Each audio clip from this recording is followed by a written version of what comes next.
The bedroom door creaked open at 2:17 a.m., and the sliver of hallway light sliced across the carpet like a scalpel.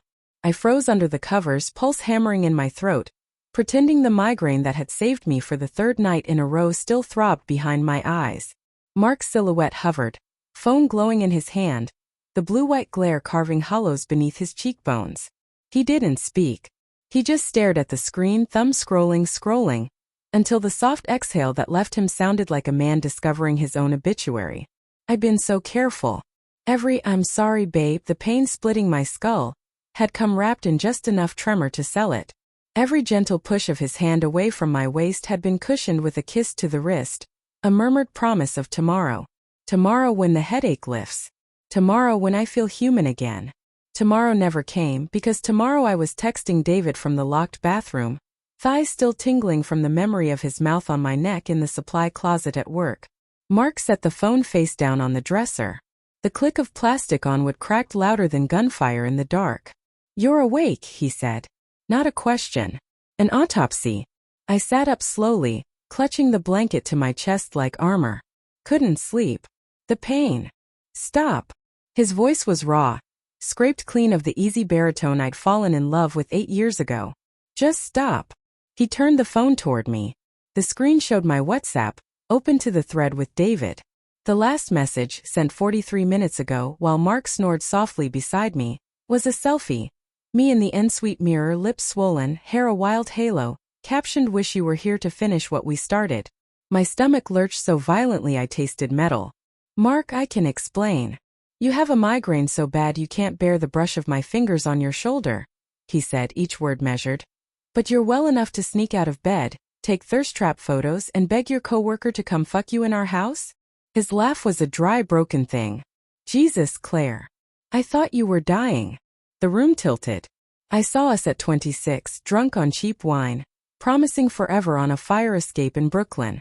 I saw him holding my hair back over the toilet when morning sickness hit at 6 weeks pregnant with the baby we lost. I saw the way he still kissed the scar on my knee from the biking accident, like it was a map to my heart. All of it flickered past while he watched me with eyes that had gone stranger. "I was scared," I whispered. The truth tasted like rust. "Intimacy with you felt heavy.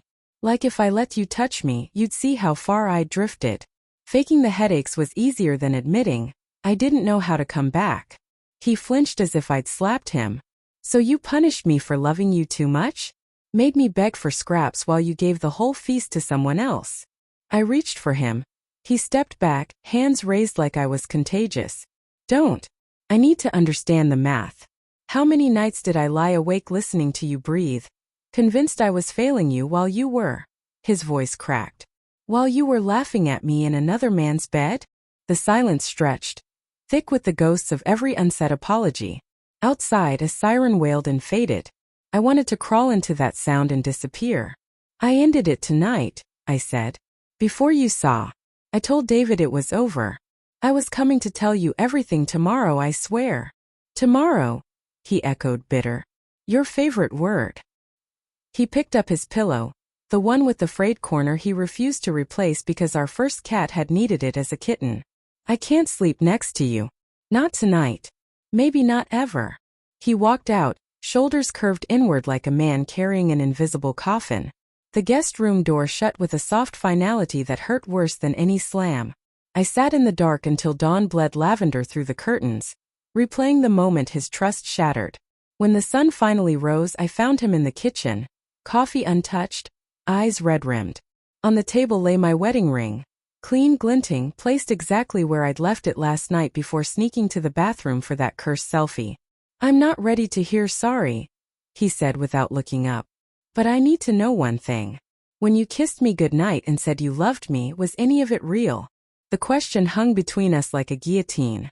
I opened my mouth, but the lie that had once come so easily now lodged in my throat, choking me. Because the truth, the brutal, jagged truth, was that I had loved him, still did, in the hollow space where fear and guilt now lived. But love had twisted into something I didn't recognize, and I'd let it. Mark stood, chair scraping. "I'll be at my brother's." He paused at the threshold, hand on the doorframe. "Take the bed. You always hated the guest mattress anyway." The door closed. The house exhaled. I slipped the ring onto my finger. It spun loosely, cold as accusation. Somewhere down the block, a dog barked once, sharp and lonely. I pressed my forehead to the kitchen table and cried until my ribs ached, until the coffee went cold and the morning light turned mercilessly bright. Betrayal, I learned, isn't the moment you're caught.